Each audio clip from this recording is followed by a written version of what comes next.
The carriage stank of wet leather and old smoke, and Marisol Ainsworth had counted every minute of the past 4 hours by the rattle of the wheels and the silence of the man across from her. Caspian Holloway, Duke of Vexbridge, had not spoken since they left the church gate at Tremaine. He sat with the practiced stillness of a man accustomed to being studied, one gloved hand resting on the silver head of his cane, the other holding open a letter he had read 3 times without once turning the page. The light through the window caught on the faint white line at his temple, where, at 15, a horse had thrown him into a stone wall and nearly killed him. Her brother had told her that story when she was herself 15 and prone to dramatic sympathies. She had wept for a man she had never met. She regretted it now. "You needn't pretend to read," she said. He did not look up. "I am not pretending. You have been on the same page since Bramwell Crossing. How attentive of you to notice. I notice when something is false." He turned a page then, slowly, deliberately, as if to spite her. "How fortunate for the world, Miss Ainsworth, that you are so reliable a judge of falsehood." She drew her cloak tighter, though it was not the cold that prickled along her arms. It was the way he refused to give her the satisfaction of a quarrel. He had perfected, over the 7 years of their acquaintance, an art of denying her even the dignity of being angry at him. She had been 18 the first time she met him. Her brother Edmund had brought him home from the regiment for a summer, and she had come down the staircase in a yellow muslin dress, certain she would be charming.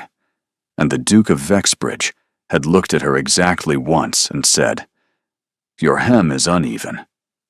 Then he had returned to his conversation with her father about drainage, and she had spent the rest of the evening staring at her plate and hating him. He had been 26 then, and already a duke, his father dead 2 years, the great house at Vexbridge Hollow already on his shoulders. She had hated him for 7 years. It was, she sometimes thought, the longest sustained feeling of her life.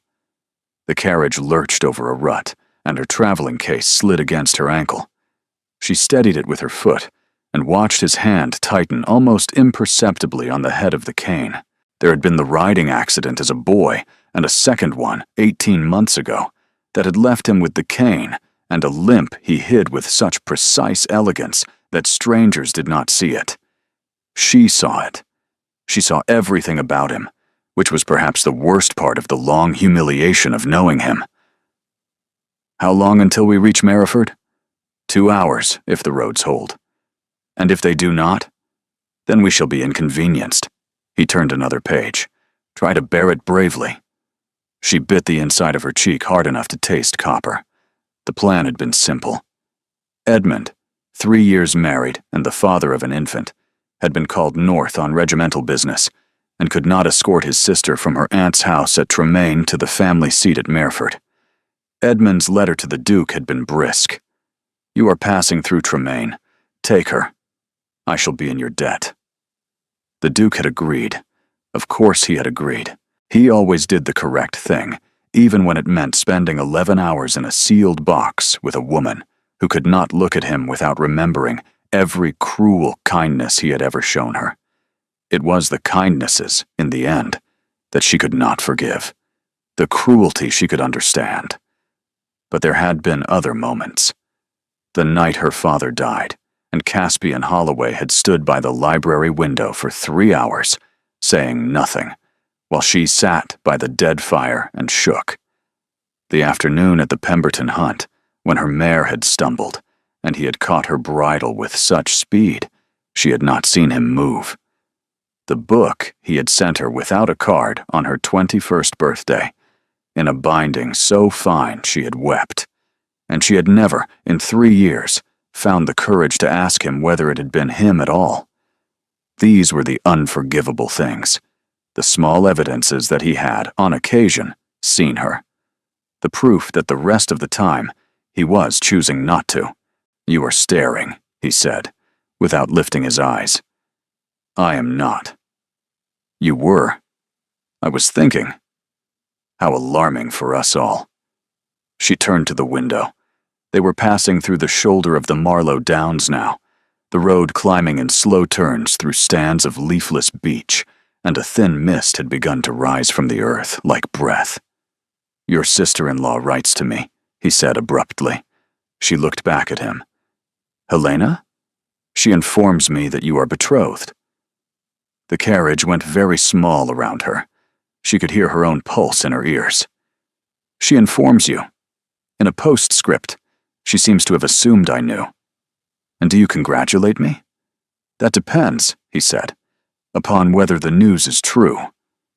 She stared at him. He had not lifted his eyes from the letter. His face, in the gray light, was as composed as a portrait, and she could see, only because she had spent 7 years studying him, the small white tightening at the corner of his mouth. "It is not entirely settled," she said. "How partially settled is it? Mr. Tarek has spoken to my brother. My brother has not yet given an answer.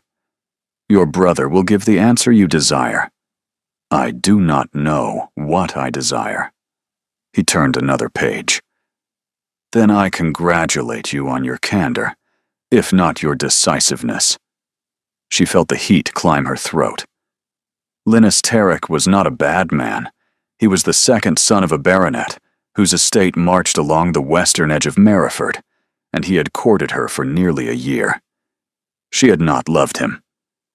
"You disapprove," she said. "I have no opinion on the matter." "You have an opinion on every matter." "On this matter," he said, "I am precisely indifferent."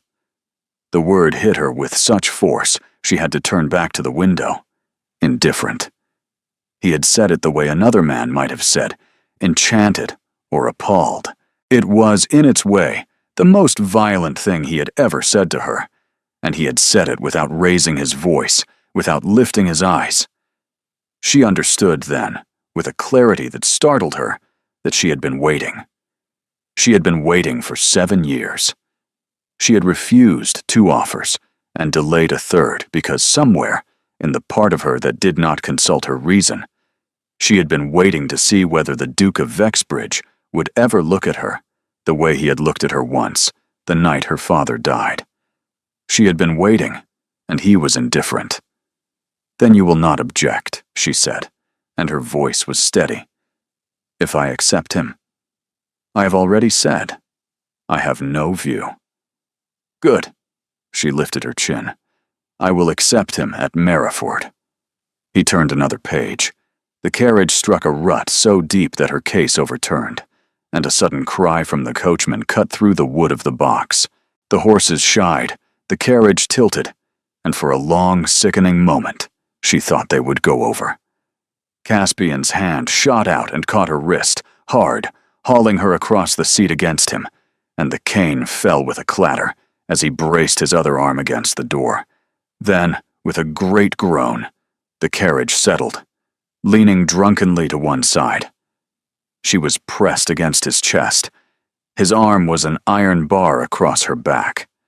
She could hear his heart, very fast, against her ear, and she could feel, just at her wrist, where his hand still gripped, the unsteady pulse of his own. "Are you hurt?" "No." "Are you certain?" "Yes." He did not let her go. For a long moment he did not let her go, and she did not move, and she felt, against the side of her face, the slow, hard work of his breathing as he steadied himself. Then he released her wrist as though it had burned him, and pushed her gently upright, and reached for his cane. "Stay where you are.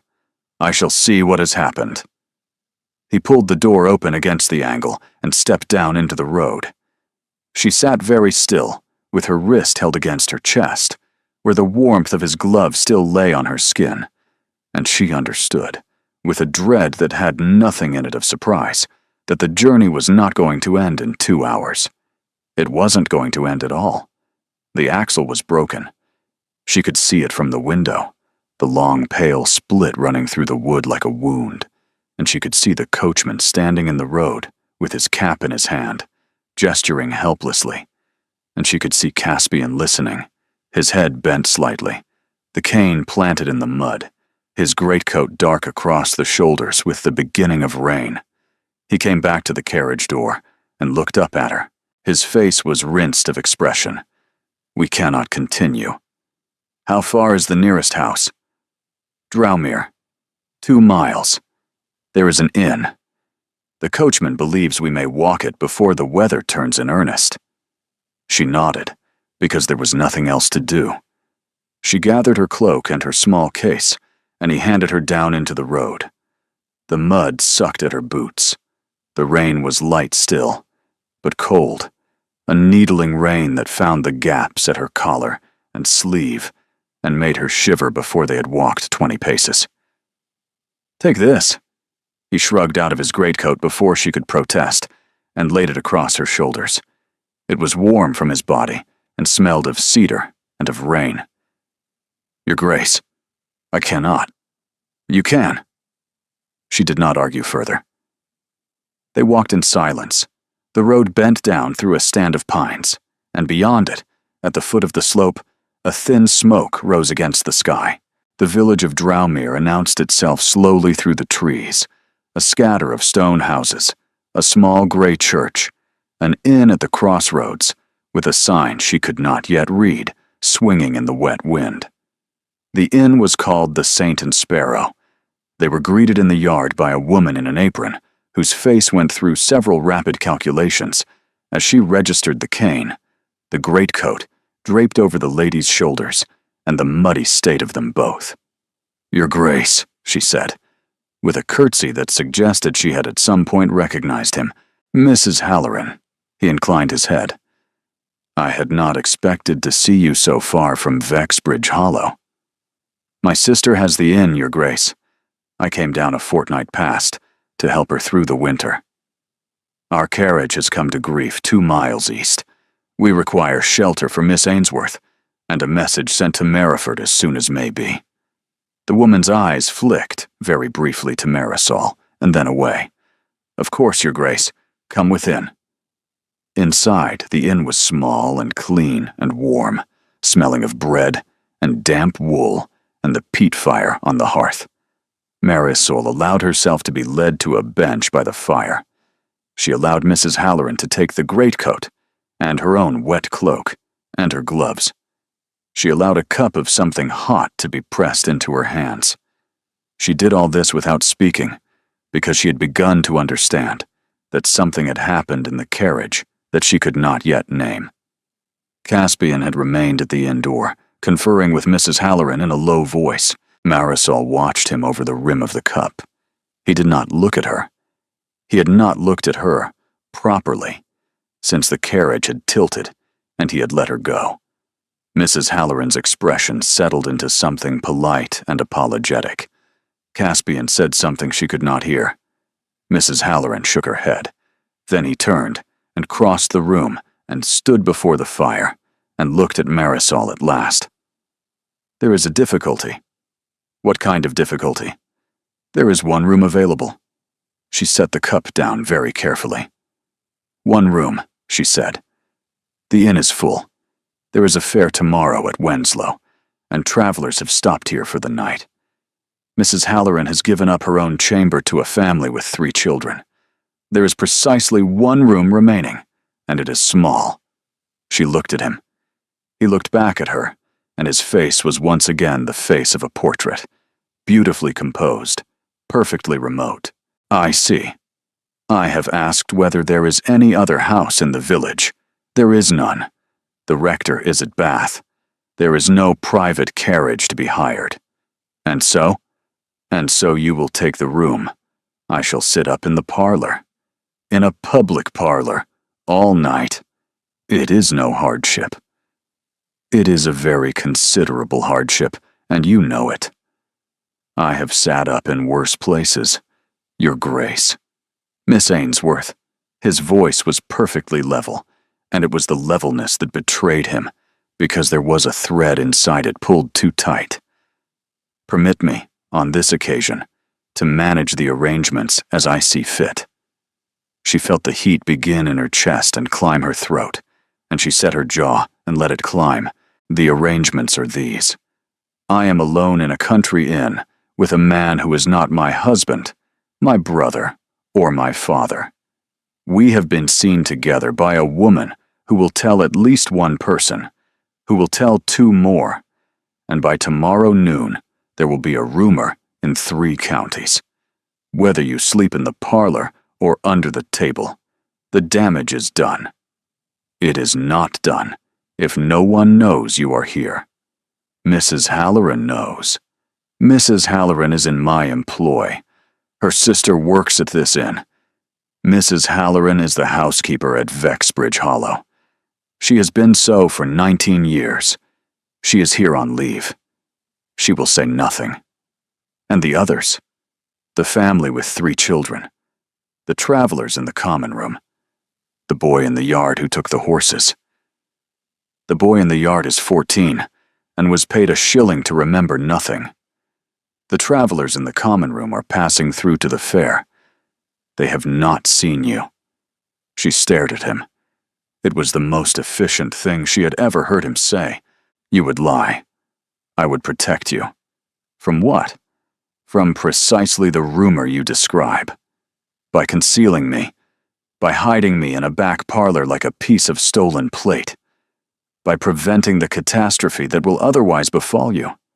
And what of you? I am not at risk. You are at every risk.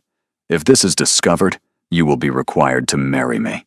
And you have already made plain how you would feel about such a thing. You are indifferent, Your Grace. You said so yourself an hour ago. Why on earth would you take this trouble for a woman who is nothing to you? He did not answer. She rose from the bench. The cup rattled on the stone hearth. Why? Because your brother is my friend. Edmund. She laughed, a short, ugly sound she had not made since girlhood. Of course. Edmund. It is always Edmund. Marisol. She stopped. He had never used her given name. In 7 years he had never used it, not once, not even on the night her father died. Do not, she said very quietly. Do not call me that. Not now. I beg your pardon. You will call me by my given name in a country inn, after refusing to do so for 7 years, in any drawing room in England. Do not flatter yourself that the difference is lost on me. His eyes did not move from her face. She had never, in all the time she had known him, had so much of his attention at once, and it was unbearable. I'm sorry. For what?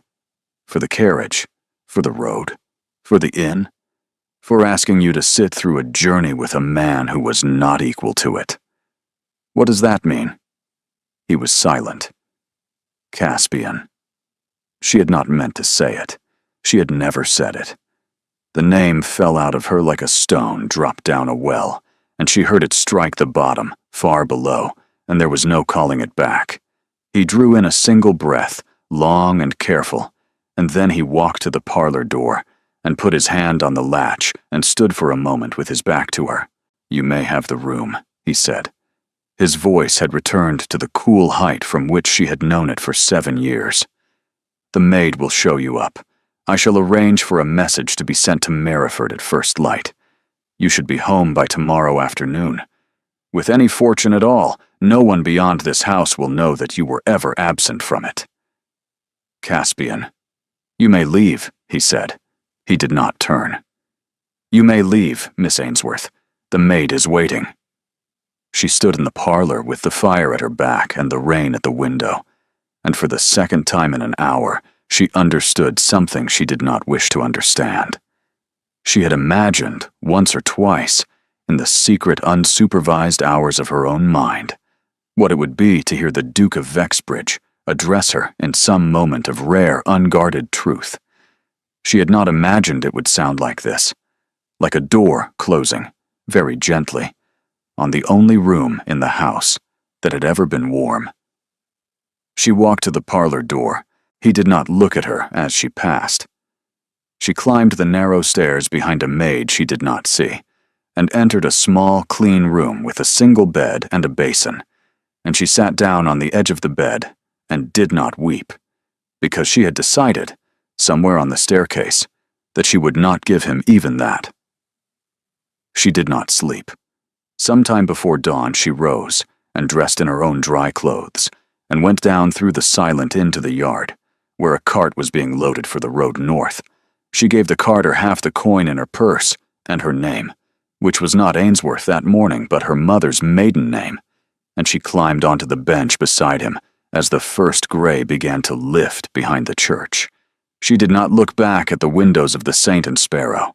She did not know that one of those windows, the lower one on the left where the parlor fire had burned all night, framed a man who had not slept either, who sat with the cane across his knees and the unread letter face down on the table, and who watched the cart turn out of the yard onto the north road with an expression that no one, in the long, careful history of his face, had ever seen on it before. He did not move for a long time after the cart was gone. Then he rose and walked to the cold hearth and said to the empty room, in a voice that held nothing of the Duke at all, "Marisol." He did not know, at first, that she was gone. Mrs. Halloran came to the parlor at 7:30, with bread and a pot of tea. She had laid a fire. She had drawn the curtain back from the east window. She had done all of it without a word, and only when she paused at the door did he raise his head. "Mrs. Halloran, Your Grace. Has the lady been called?" The pause was the thing that told him. It was a very slight pause, the smallest possible hesitation, and in 19 years, Mrs. Halloran had never hesitated when answering him about anything. "Your Grace." The lady left at first light. He was on his feet before he had decided to stand. The cane went over against the side of the chair. He did not pick it up. "Left. On the cart that goes north to the fair. I did not know until Annie came in to lay the kitchen fire and said the gentleman's lady had gone with old Mr. Pell. North. To Wenslow, Your Grace, or so I understood. Mr. Pell does not go further than Wenslow." "Did she leave word?" "No, Your Grace. Annie said she paid Mr. Pell in coin and gave a name that was not her own. No, she would not have done." He walked, because to remain still would have been to feel the room move under him, and he had a great horror of that sensation. He had felt it twice in his life, once in the moment the horse had thrown him into the wall as a boy, and once again at the second accident, when the gig had overturned. He had felt it also last night in the carriage, when she had said indifferent back to him, in a voice that had made the words sound like a thing she had been struck with, and he had not been able for 7 full seconds to find air. "Mrs. Halloran." "Yes, Your Grace." "Send to the stable. I want a horse, the best they have." "Your Grace, the road." "The road will hold, or it will not. Send to the stable." "Your Grace, you cannot ride. The doctor at Vexbridge." "Mrs. Halloran." He turned from the window.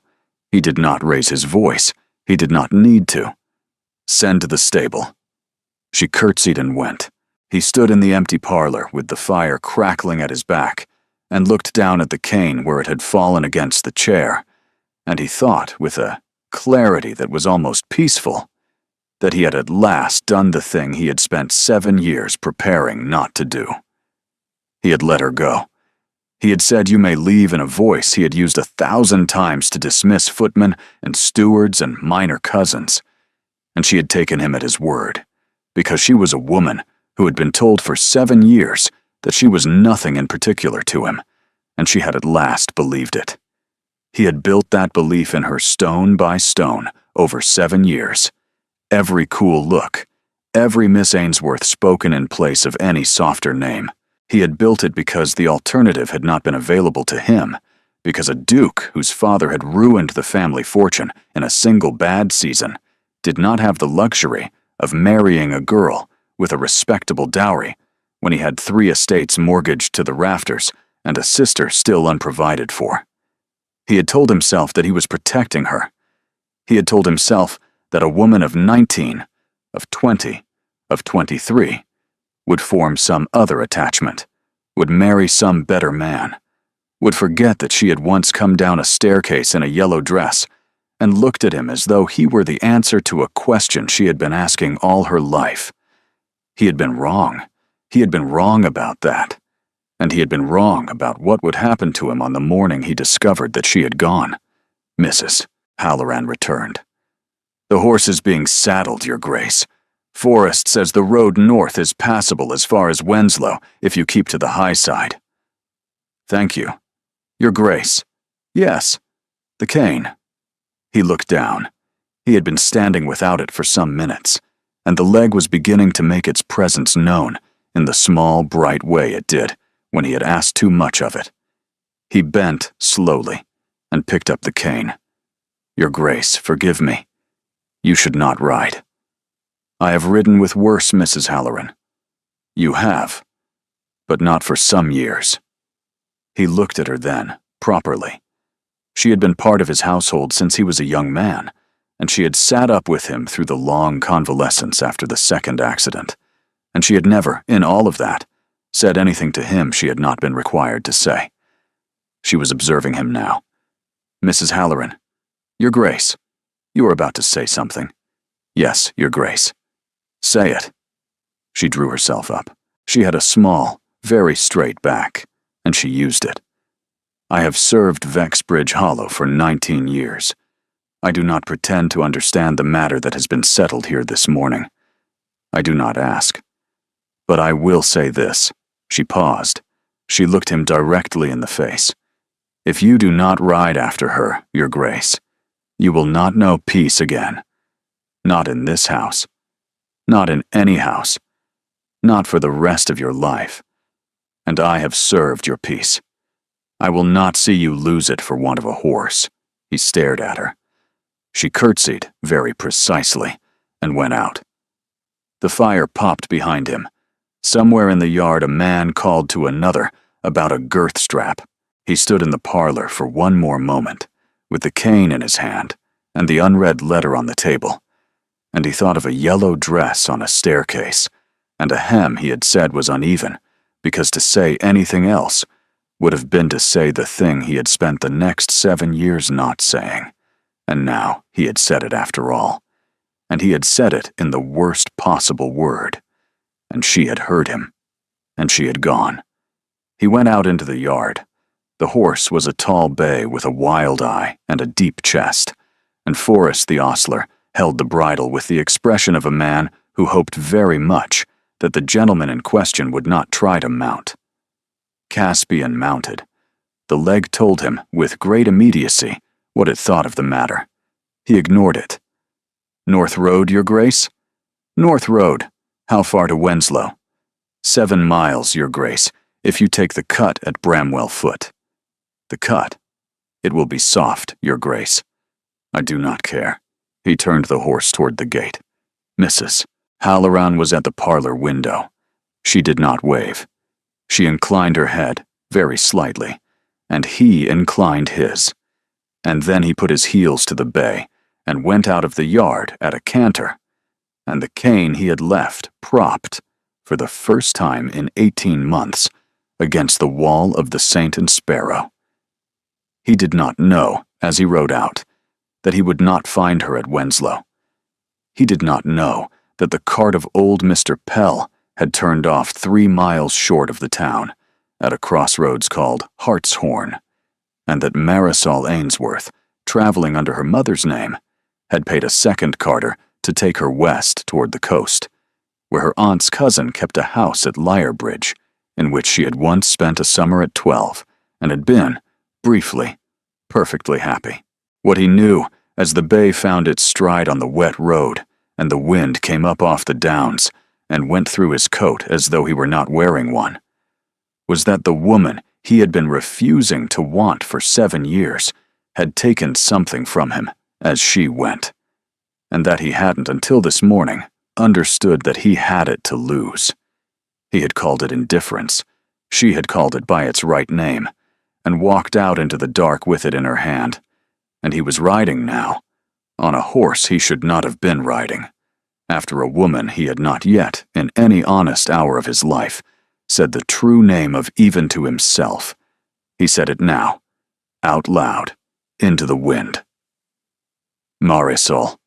The bay's ears flicked once, and the road bent ahead of him into the trees, and the Duke of Vexbridge, who had been a model of composure for 7 careful years, rode after a woman who had taken his peace with her, and he did not look back. The cart of Mr. Pell smelled of wet hay, and Marisol sat on the bench with her case at her feet, and her hands folded inside her cloak, and watched the road unspool behind them in the gray pre-dawn light. Mr. Pell was a man of perhaps 70, with a profile like a kindly hawk, and he had asked her exactly 2 questions in the first mile. Where was she bound? Did she require a blanket? He had accepted her answers with the same nod he had given the horse when it had shied at a fox, and he had not spoken since. She was grateful for the silence. She had decided, in the small, clean room at the Saint and Sparrow, that she would not weep over the Duke of Vexbridge in any vehicle, public or private, for the remainder of her life. The cart turned at a crossroads marked by a stone pillar with the name Hartshorn cut into it, and Mr. Pell drew up at the verge. "This is as far as I go, miss." "Yes. There's a man yonder will take you on to Lyrebridge if the price suits him. His name is Coombs. He's not unkind." "Thank you." She paid him.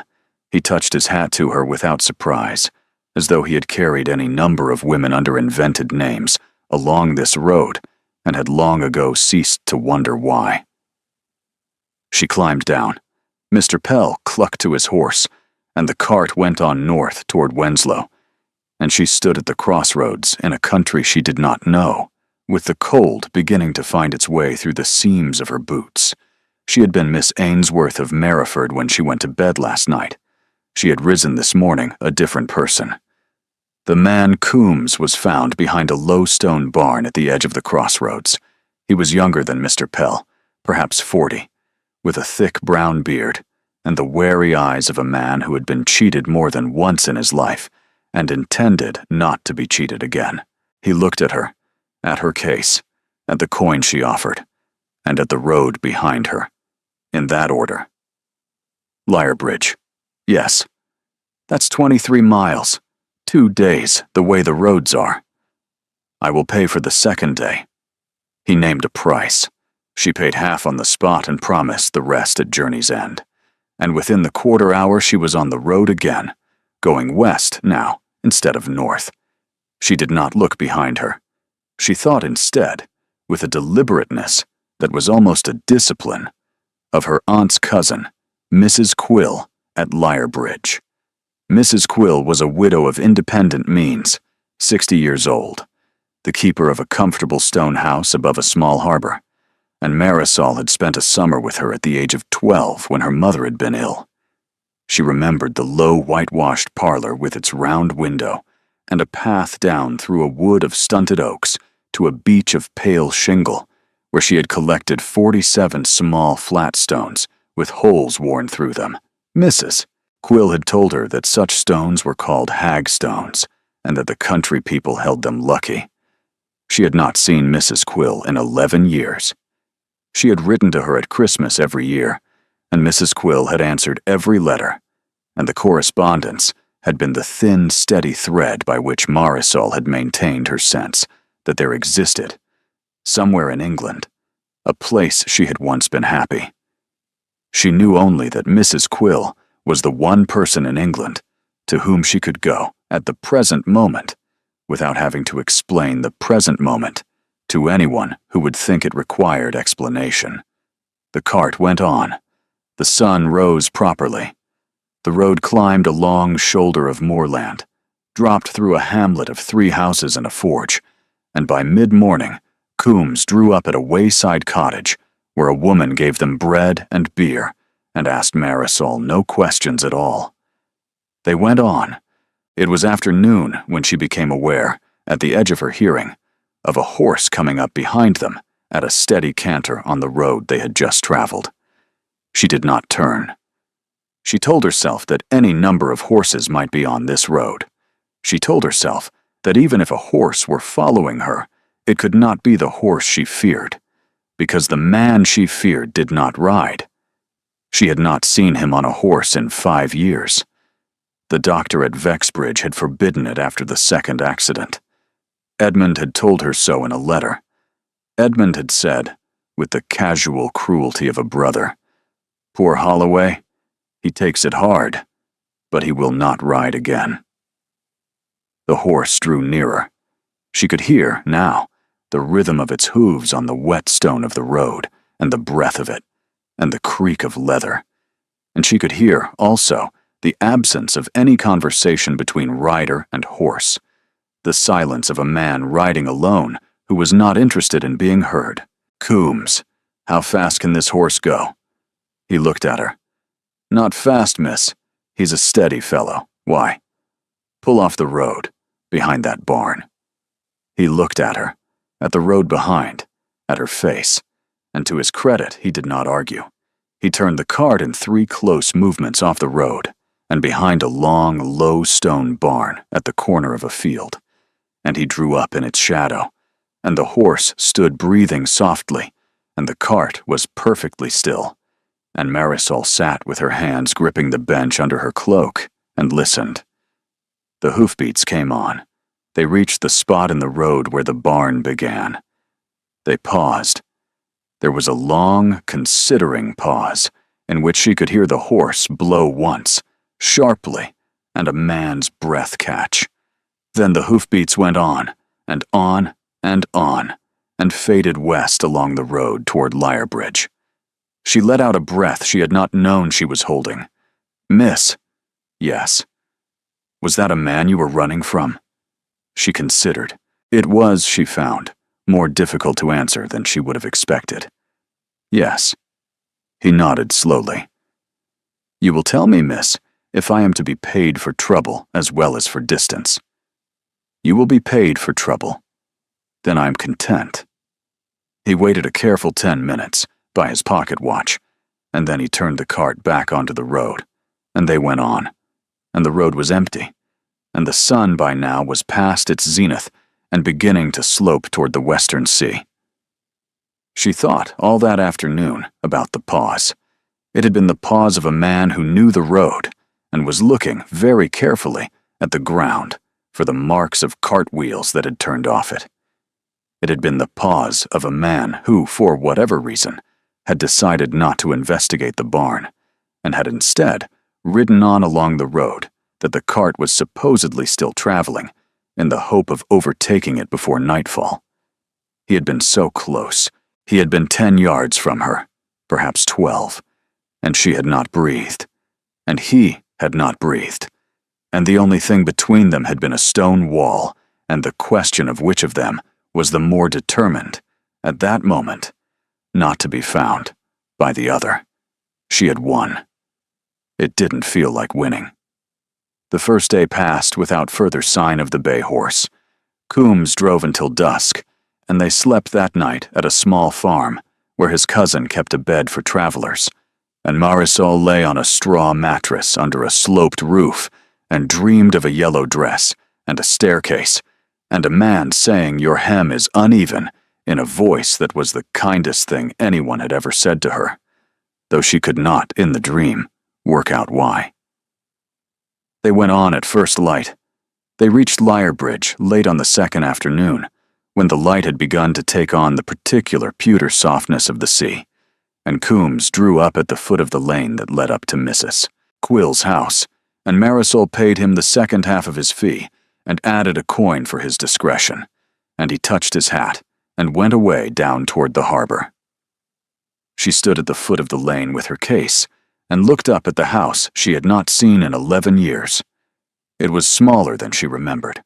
The whitewashed walls had aged to a soft cream, and the slate roof had gone darker, and the round window in the parlor was exactly where it had always been, and a tabby cat sat on the front step washing its face in the last of the sun. She walked up the lane and knocked at the door. It was opened by a woman who, at 60, had the upright carriage, and the very direct gray eyes that Marisol now remembered were her own mother's eyes, set in a face her mother's face had never quite resembled. Aunt Quill. The woman looked at her for the space of perhaps 2 heartbeats. Then she stepped back and held the door wide and said, in a voice that was perfectly calm, "Come in, child. Come in. The kettle is on." It was only when the door had closed behind her and Mrs. Quill had taken her cloak and the kitchen smelled of toasted bread and wood smoke, and the tabby cat had come to wind itself around her ankles as though it remembered her, that Marisol began, finally, to weep. She wept, standing up in the middle of the kitchen with her hands over her face, and Mrs. Quill did not approach her, and did not ask her any question, and did not say a single word of comfort. Mrs. Quill went to the dresser and took down a cup and put a slice of bread on a plate, and set them both at the kitchen table, and pulled out a chair, and waited. After some long time, Marisol sat down, and drank the tea, and ate a corner of the bread, and Mrs. Quill said, "You will tell me what you wish to tell me. The rest is not my concern. I have come without warning. You have. I have very little money. You have a roof, child. You will have it as long as you require it. I have done a foolish thing. Most useful things look foolish in their first hour. Drink your tea." She drank. The tabby cat jumped onto the bench beside her and pressed its warm side against her thigh, and she put her hand on its back and felt, for the first time in 3 days, a creature whose weight she could bear. "My brother will write to you. He will. I shall answer him. I shall tell him you are with me, and well, and wish for the present not to be disturbed. He will not press me. Edmund knows me. He will be angry. He will be relieved. Anger is what men show when they have been frightened, and your brother loves you. Aunt Quill, yes, there is also a man who may write. He may also come. And what shall I tell him?" She considered. She turned the cup slowly between her hands. The tabby cat had begun to purr. "Tell him, I am not here."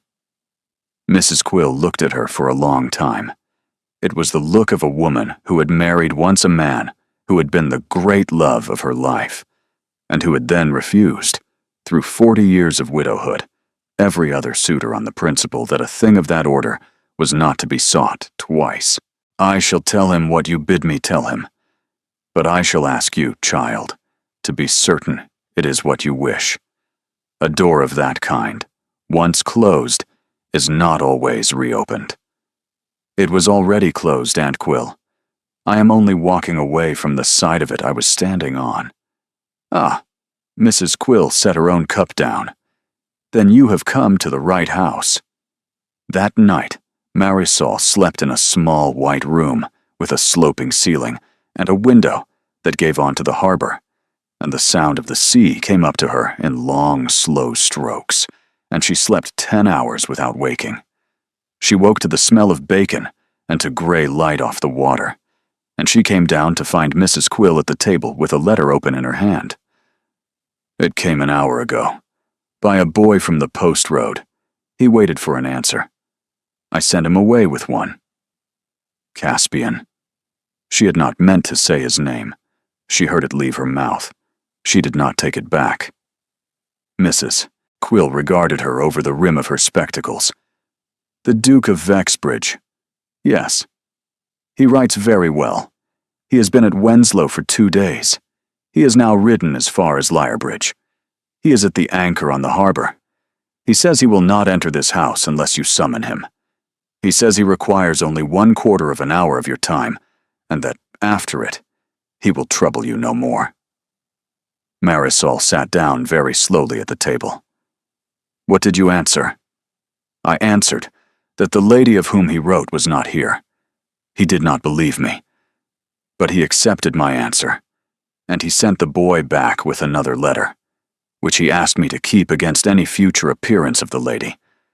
I have not opened it." She set a folded paper on the table between them. It bore Marisol's name on its face, in a hand she had seen only twice in her life, both times on the flyleaf of a book that had arrived without explanation on her 21st birthday. The hand was upright, very precise, slightly canted. She had spent hours, once, comparing it against the hands of every man she could think of. She had never been certain. She had only suspected. She did not open the letter. She slid it back across the table. "Keep it for me. Child, keep it. Please. I cannot read it today. I cannot read it tomorrow. Perhaps in a week. Perhaps in a month. Keep it, Aunt Quill. And if I ask you for it, give it to me. If I do not ask, then it will be your decision when the time comes." Mrs. Quill folded the letter and put it into the drawer of the dresser where the tabby cat slept. And she closed the drawer with a small, dry click, and she said, "Eat your bacon." That afternoon she went down to the beach. She went down through a wood of stunted oaks she had walked through 11 years ago, and the path was narrower than she remembered, and the trees were smaller. But the sound of the sea at the foot of it was exactly as it had been, and when she came out onto the pale shingle, she stopped, and stood, and breathed, and was 12 years old again for the space of 2 long breaths. The tide was low. She walked along the high-water line, and after a while she bent, without thought, and picked up a small flat stone with a hole worn through it. She turned it over in her palm. She put it in her pocket. She walked on. The wind was in her hair. The sea was the color of slate. There was a small, dark figure standing on the shingle 100 yards ahead of her, looking out at the water, very still. She knew, with the immediate animal knowledge of the body, before her mind had caught up at all, that the figure was Caspian Holloway. He had not seen her. He was facing the sea. The wind was off the water, blowing his coat back at the shoulders, and he was leaning, very slightly, on a stick that was not his cane, a piece of driftwood he had picked up, perhaps on the beach. His head was bare. The wind had taken his hair and lifted it from his temples, and she could see, even at this distance, the white line at his hairline where the horse had thrown him. He was thinner than she remembered.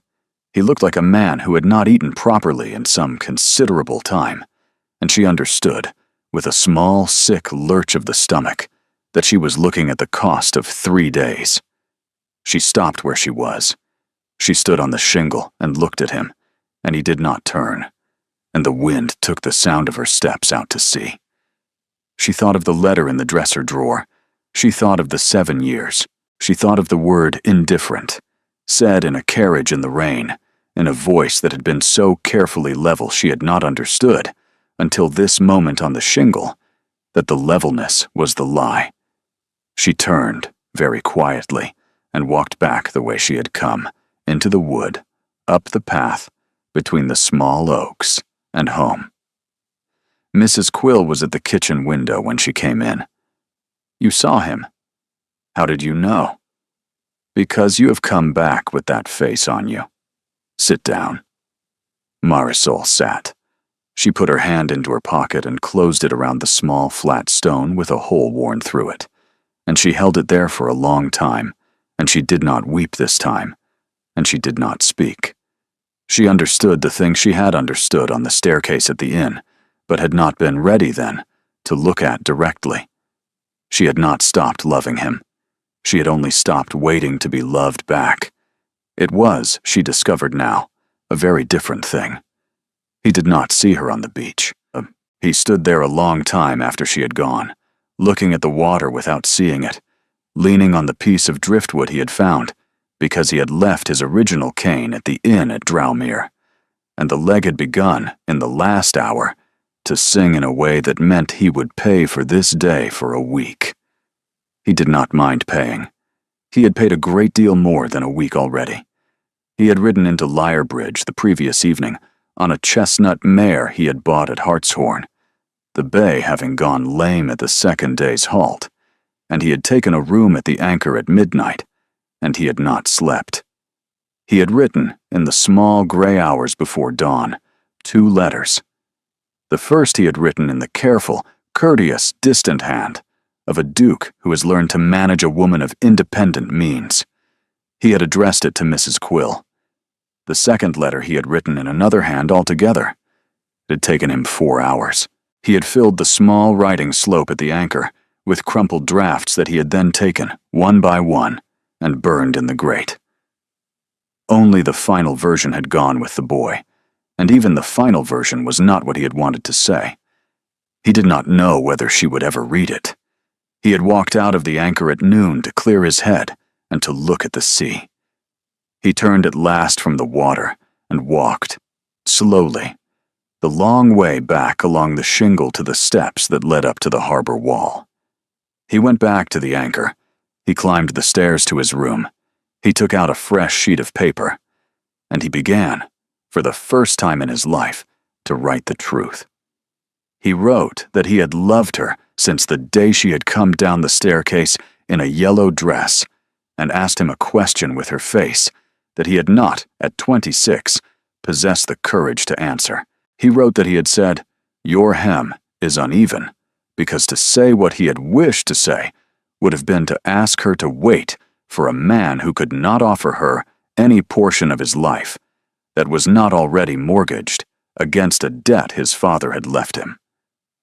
He wrote that he had, in the 7 years since, refused 2 arranged marriages and broken a 3rd engagement before its public announcement, because he had not been able to imagine bringing another woman into the house at Vexbridge and seating her at the table where he had once seen her, in a yellow dress, at his own elbow on a summer afternoon when she had been a girl of 18. He wrote that he had paid off the last of his father's debts only 3 months ago, that his sister's establishment had been settled by her marriage in the summer, and that his mother, who had been the chief argument for the alliance he had refused, had on her deathbed in October told him he was to please himself, and had said, in her last lucid hour, "That Ainsworth girl, Caspian, the one with the eyes, I always thought," and had not finished the sentence. He wrote that he had been on his way to Merriford when Edmund's letter had reached him at Tremaine, with the precise intention of asking her brother for permission to address her. He wrote that he had sat across from her in the carriage for 4 hours, rehearsing the words he had meant to say at her brother's house, and that he had then heard, in a postscript from her sister-in-law, that she was already promised to another man, and that something in him that he had been holding very carefully for 7 years had broken open, and that he had said indifferent, and that the word had been the most considerable lie he had ever told in his life. He wrote that he had ridden after her on a horse he should not have ridden, and that he had paid for it with a leg that would never quite forgive him, and that he counted the price negligible. He wrote that he was at the anchor at Lyrebridge, that he would remain there until she sent him away, and that he would, if she sent him away, return to Vexbridge Hollow and live there as a man who had lost his peace and did not expect to find it again in any other house. He wrote that he understood that she was not obliged to read this letter, and that she was not obliged to forgive him. He wrote that he loved her. He wrote it 3 times, in 3 separate places in the letter, because he had spent 7 years not writing it once, and he found that he could not now, having begun, easily stop. He signed it with his given name only. He sealed it, and gave it to the boy at the anchor with a coin, with instructions to put it into Mrs. Quill's own hand. Caspian sat by the window of his room and watched the boy return half an hour later with no answer, only a nod, and he understood that the letter had been received. He sat by the window until the evening came down over the harbor. He did not eat. Some time after dark, when the lamps had been lit along the harbor wall, there came a knock at the door of his room, and the boy from the anchor put his head in and said, with the importance of a child entrusted with a serious errand, "Your Grace, there is a lady at the door. She says she will not come up. She says you are to come down to her." He rose from the chair so quickly that the leg gave under him, and he had to catch the edge of the writing slope to keep from going to one knee. The boy looked away politely. "What lady?" "She did not give a name, Your Grace. She is in the small parlor at the back. She asked for it particular." "Thank you." He took the driftwood stick from where it leaned against the wall. He went down the stairs slowly, and he came along the passage to the small parlor at the back of the inn, and he stopped at its door.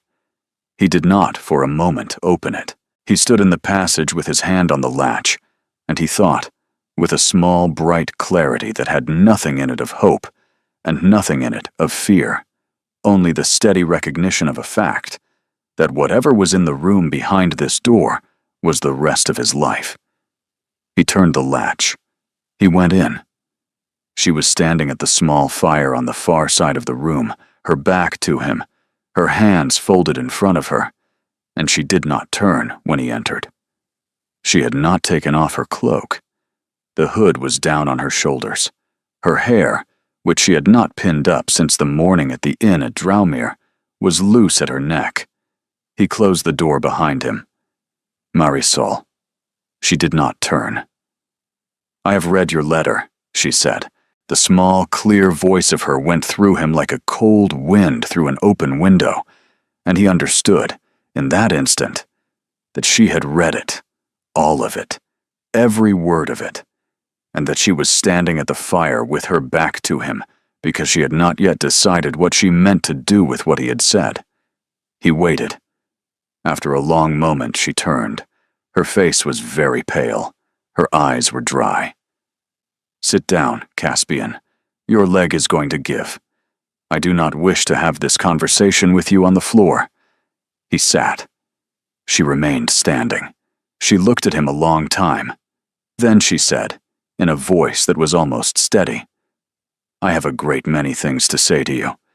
You will not like all of them. You will not be permitted to interrupt. When I have finished, you will say what you have to say, and after that, we shall see." "Yes, Marisol." She drew a breath that wasn't quite even. She did not sit. She stood at the small fire with her hands clasped in front of her and her hair down at her neck, and she began. She did not begin with the carriage. She began, instead, with the staircase. "You said my hem was uneven. I was 18. I had spent 2 hours dressing. I came down at Mereford, and you looked at me as though I were a clerk presenting an account, and you said, 'Your hem is uneven.' And I went back to my room and unpicked the hem and pinned it again, and stood weeping in front of the glass, because I could not work out which side of it was the unevenness. I never wore the dress again." Caspian sat very still in the chair by the door. The driftwood stick was across his knees. He did not speak. "You called me Miss Ainsworth for 7 years. In drawing rooms, at dinner tables, in the long gallery at Vexbridge, in the 2nd week of August, when there was no one else in the gallery, and the rain was on the windows. And you looked at me, for one moment only, in a way I have spent 4 years pretending not to remember. You called me Miss Ainsworth on the night my father died. You stood at the library window and said, 'Miss Ainsworth, I am very sorry.' And I sat by the fire and shook, and you stayed there for 3 hours, and I did not know whether you stayed, because you could not bear to leave me, or could not bear to come closer, and I do not know now. Marisol. You will not interrupt." He closed his mouth. She was not looking at him. The firelight was on the underside of her chin, and he saw clearly that she had lost weight in 3 days, that her cheekbones had come up out of her face, the way bones come up when a woman has not been sleeping. "You sent me a book on my 21st birthday. There was no card. The hand on the flyleaf was your hand, but I could not be certain. I asked Edmund. I asked my mother. I never asked you. I came twice within a week of asking. Once at the Pemberton Hunt, and once in your own library at Vexbridge in October, and on both occasions you said something so cool to me that I could not, afterwards, frame the question. Did you send me that book? Yes. Why was there no card? Because if I had put a card in it, I should have had to write a name on the card, and there was no name I could have written that would have allowed me to look at you across a dinner table afterwards. She looked at him then. It was the look of a woman taking the precise measure of a man who had been standing slightly out of focus for 7 years. I see. She turned back to the fire. You caught my bridle at the Pemberton hunt with such speed, I did not see you move. You had been beside me, on a hunter that was 3 hands taller than my mare, the entire afternoon. She paused. It was not an accident. No. You did this for 7 years. You did not once give me your hand at a dance. You did not once sit beside me at supper. You did not once write me a letter. And in private, in 7 years, you sent me a book without a card. And you caught my bridle. And you came on the night of my father's death to a house you had no obligation to come to, and you stayed 3 hours by the window. You have a right to be angry. I am not finished. He inclined his head. In the carriage 2 days ago, you told me you were indifferent. Yes. You said it in the voice you had used to me for 7 years. I had built my understanding of you on it. And in one word, it came down. You said it about my marriage to Linus Tarrick, who is a perfectly kind man, and to whom I had, until that moment, intended to say yes. She drew a breath. I have not put it away, Caspian. I tried to put it away on the cart of Mr. Pell in the rain, and when I heard your horse on the road behind me, and on the beach this afternoon, when I saw you in the wind, with no cane, and a piece of driftwood, and your hair off your face, and I could not. I sat in my aunt's kitchen this evening with your letter in my hand, and I told myself I would not read it, and I read it. I read the parts where you wrote that you loved me, and the parts in between, and then I came down to this inn, and I told myself I had come to send you home. Marisol, you will not. He did not. She turned, fully, from the fire. She faced him. You wrote that you have been on the way to Merriford to ask my brother for the right of addressing me. Is that true? Yes. You wrote that your mother told you, in October, that you were to please yourself. Is that true? Yes. You wrote that the debts are paid, that your sister is married, that there is no longer any obstacle of any material kind to your offering for the woman of your choice. Is that true? Yes. Then I will ask you the question I have been waiting 7 years to ask you. Do you love me, Caspian? He rose. The leg gave a little, and he caught the back of the chair, and he straightened, and he crossed the small room in 3 steps, and he stopped 1 pace in front of her. I have loved you since the staircase. I loved you when I said your hem was uneven. I loved you in the long gallery in August. I loved you on the night your father died. I loved you when I sent you the book. I loved you when I said indifferent in the carriage, and I knew as I said it that I was destroying the only thing I had ever wanted, and I said it anyway, because I thought it would set you free, and I was wrong, and I am asking you now to forgive me, and to allow me to spend the rest of my life proving to you that I have not been indifferent in any hour of any day since I saw you on a staircase in a yellow dress. She was weeping. She wept silently, with her eyes open on his face, and the tears ran down her cheeks and onto the front of her cloak. You have an extraordinary gift for the long sentence, even when you are not trying. I beg your pardon, she laughed. It was a small, wet laugh, and it was the most beautiful sound he had heard in 7 years. He raised his hand. He did not touch her face. He held his hand a hand's breadth from her cheek, and he waited. And after a long moment she leaned her head, very slightly, into his palm. Her cheek was wet. He closed his eyes for a moment because he had not known, in any of the 7 years, that the loss of all this had been the thing he had been carrying. Caspian? Yes. This is not yet a yes. I know. You have hurt me for 7 years.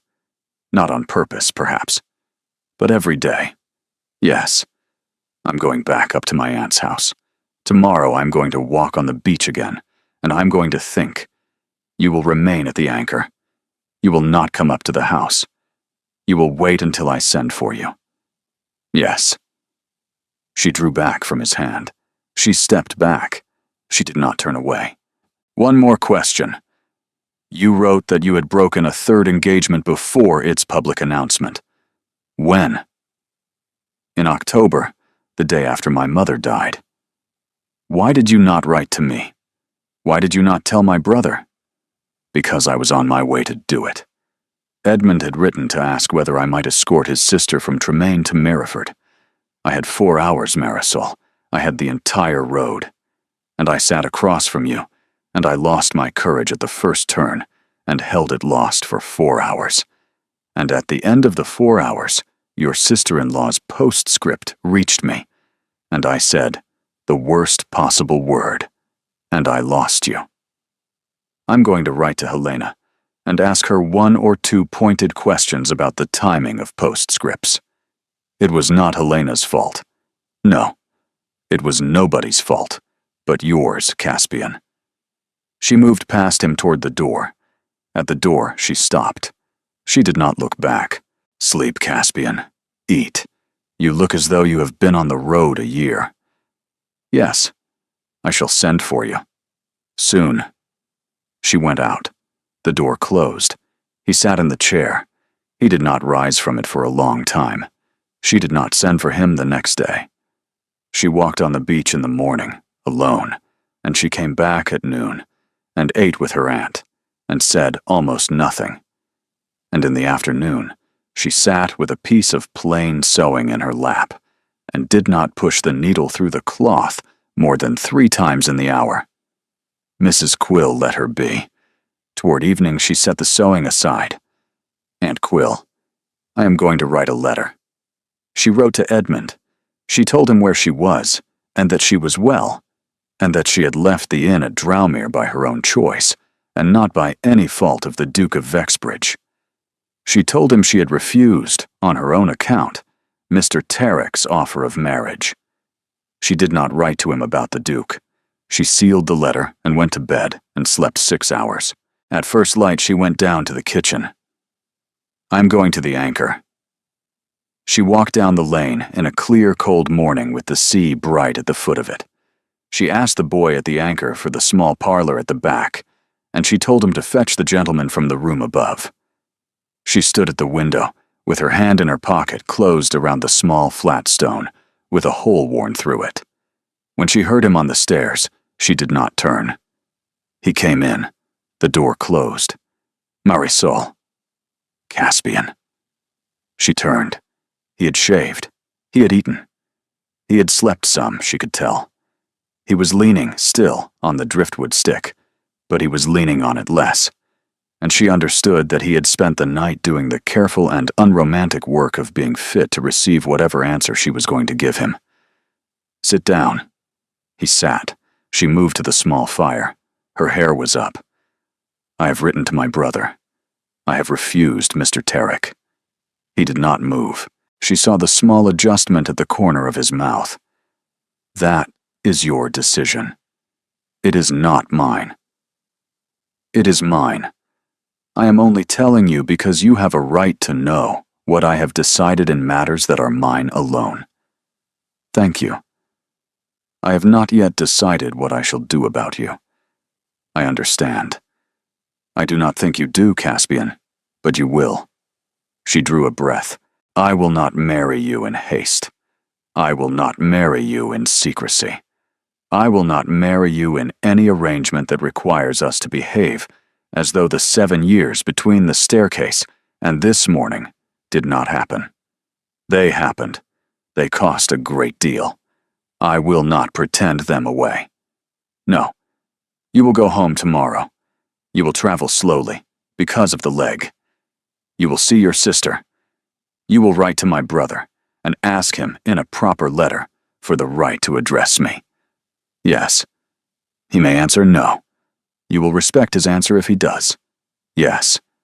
If he answers yes, you will write to me. The letter will be a great deal shorter than the one you wrote me at 3 o'clock in the morning at this inn, and a great deal more difficult to write. He almost smiled. Yes. I will answer it within a fortnight, and whatever I answer, I will mean. If I answer yes, you will come, properly, to Meriford, and you will be received properly by my brother, and you will court me publicly for at least 3 months. 3 months. 3 months. The 7 years condensed. We shall do in 3 months the work that should have been done across the 7, and at the end of it, you will know me, and I will know you in the daylight. Yes. At the end of the 3 months, if we are both still of the same mind, you will ask me again. Properly. And I will give you my answer. You will not, in that 3 months, in any moment of impatience, ask me to shorten the period. And if at any point I tell you I have changed my mind, you will accept it, and you will go home, and you will not return. He was silent. Caspian. I will accept it. Thank you. She moved a step closer to him. She put her hand on his hair, lightly, and she felt under her palm the warm shape of his head and the small white scar at his temple. And then she took her hand away. That is for the staircase, and for the long gallery in August, and for the night my father died, and for the book. Yes, there is a great deal more of it to be done, but it will be done in its proper hour. Caspian, look at me. He looked. She had never, in 7 years, given him this much of her face at once. She let him see it now.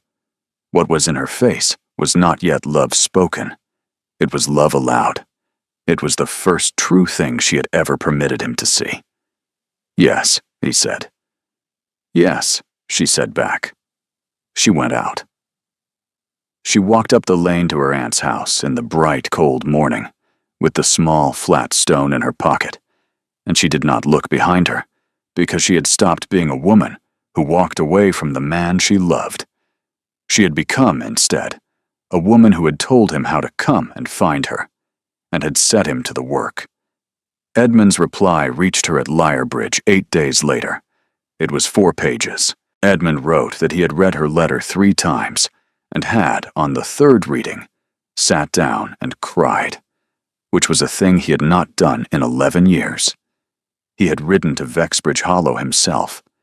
The Duke had received him in the long library, and had stood, and not sat, and had said, before Edmund had finished the first sentence, I have loved her for 7 years. I have been a fool for 7 years. I am asking you now, properly, for the right to address her, and I shall accept any answer you give me.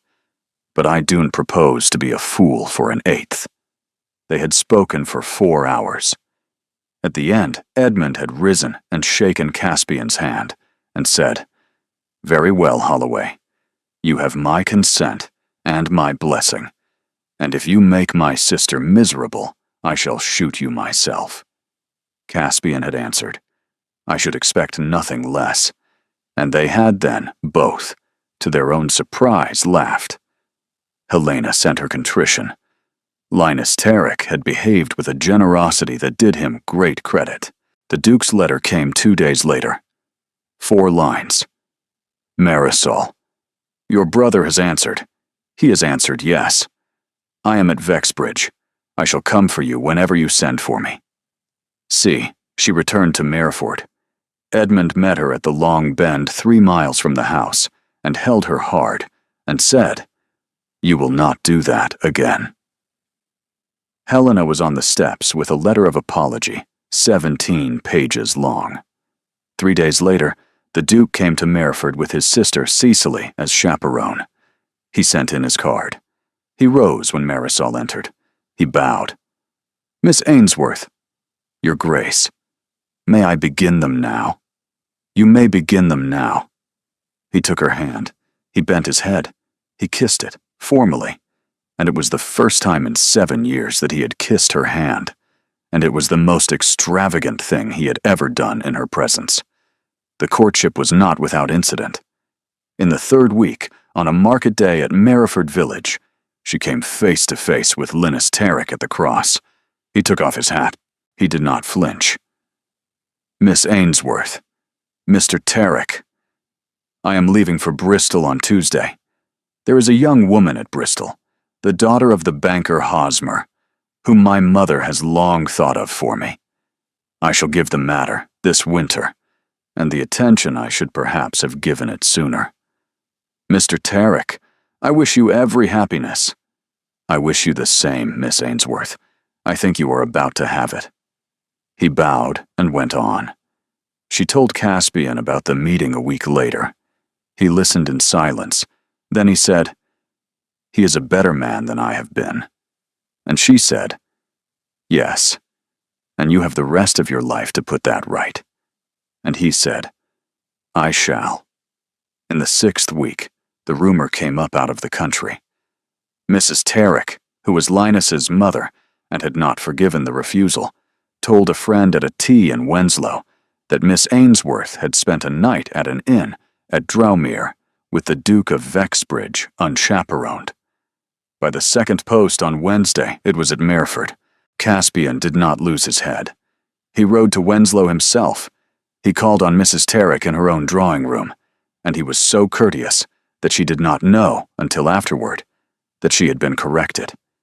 He explained that the carriage had broken an axle, that Mrs. Halloran of Vexbridge Hollow had been present at the inn at Drowmere throughout, and that any account that omitted Mrs. Halloran was an account not in possession of the facts. He asked, very gently, whether Mrs. Tarrick would care to write a small line of correction to her friend at Wenslow. She did. The rumor died within a week, the way rumors die when they are answered before they have learned to swim. He told Marisol about it that Sunday, walking in the long avenue at Mereford.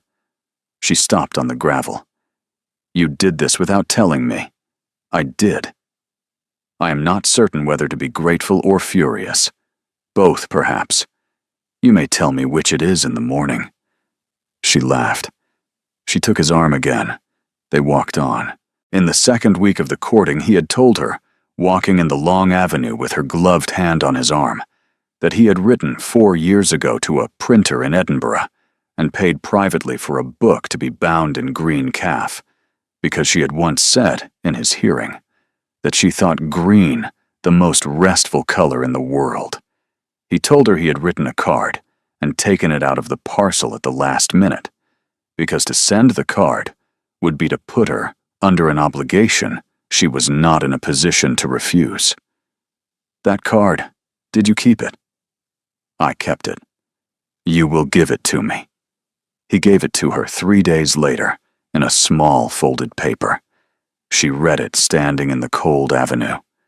"For the woman whose yellow dress on a staircase I have not forgotten. This is the 2nd love letter you have written me, Caspian. I shall keep them both, and I shall add the others as you write them, and you shall have many years to write them." The 3 months were, in the end, 11 weeks and 4 days, because the Duke came up the drive at Mereford on a Wednesday morning, 4 days short of the agreed term, and asked to see Edmund, and asked to see her mother, and asked to see Marisol, in that order, and proposed marriage to her in the morning room formally, in the manner he had been taught at 15 by his own father. She did not forgive him for the 4 days, then or ever, on principle. She said yes. The wedding was in late February, in the small gray church where her father and mother had been married, and the snow lay in patches in the churchyard. Mrs. Quill came up from Lyre Bridge by the coach and sat in the front pew with a small smile on her face that nobody but Marisol noticed, and nobody but Marisol understood. Mrs. Halloran was at the wedding, in a new bonnet the Duke had presented to her 3 weeks earlier, and she gripped the rail of the pew very hard at the moment of the vows, and Marisol smiled at her, and Mrs. Halloran inclined her head in the small, precise way she had, and the thing between them was understood without a word being spoken. That night, in the small bedchamber at the Dower House, he closed the door behind them, and did not, at first, come further into the room. She watched him from where she stood by the fire. "Caspian, come here." He came. He set the driftwood stick against the side of the bed. She put her hands on his face.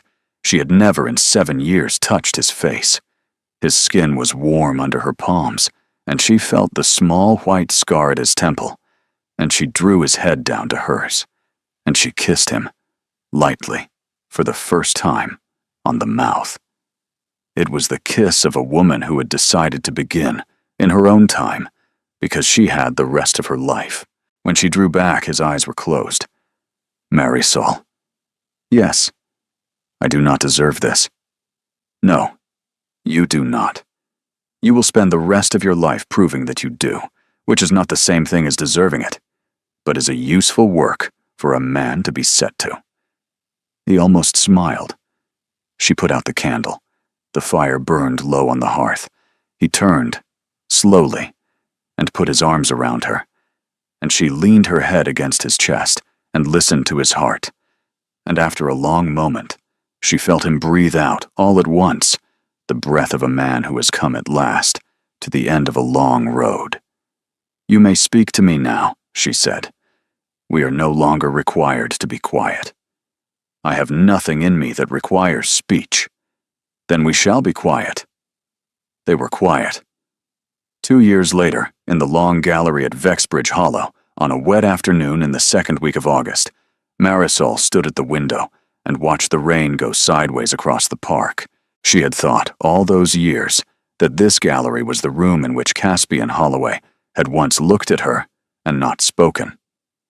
She understood now that it was the room in which Caspian Holloway had once looked at her and made the decision on which his subsequent 7 years had been built, not to speak yet. It was a different room when you understood that.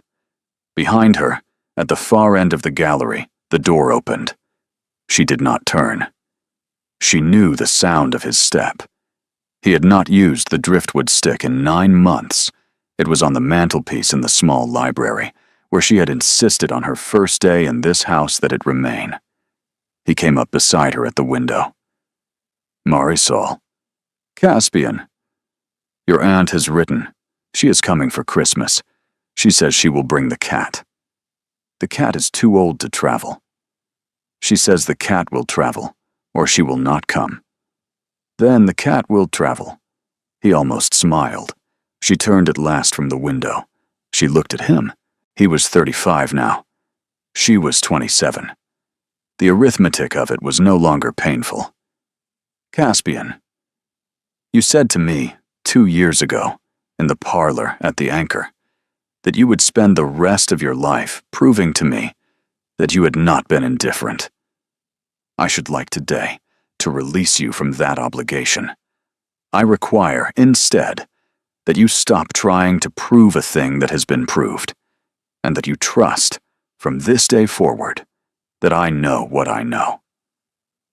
Marisol, that is, I think, the kindest thing you have ever said to me. She put her hand into the pocket of her gown and brought out the small, flat stone with a hole worn through it. She had carried it every day for 2 years. It is a hag stone. The country people hold them lucky. I picked it up on the beach at Lyrebridge on the afternoon I saw you on the shingle, and I have carried it every day since. You will carry it now. I have carried it for both of us long enough. He closed his hand around the stone. You took my piece with you when you left the inn at Drowmere, he said. I know. You brought it back. I know.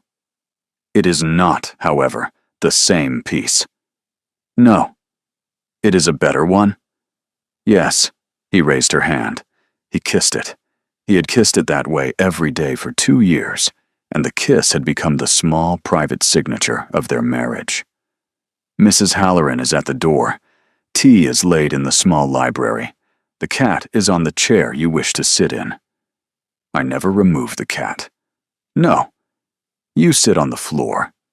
She took his arm.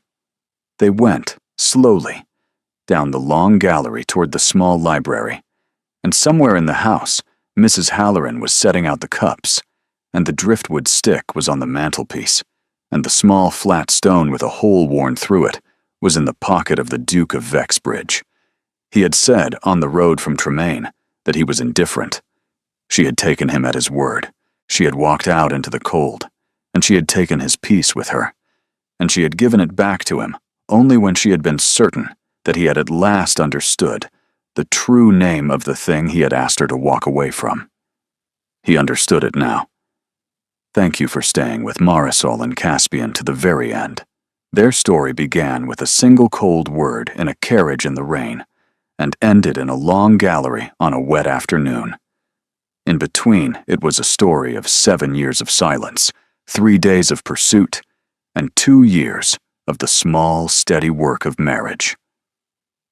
Caspian believed, for 7 years, that loving her and saying so were 2 different things he could keep apart. He learned, the morning she left him at the inn, that they were not. Marisol believed, for 7 years, that she was waiting to be chosen. She learned on the road to Lyrebridge that she could choose first. If their story has stayed with you, leave a comment below telling me which moment you felt most. And if you have not yet subscribed, please do, because there are more stories of long silences and second chances waiting on this channel. Thank you for listening.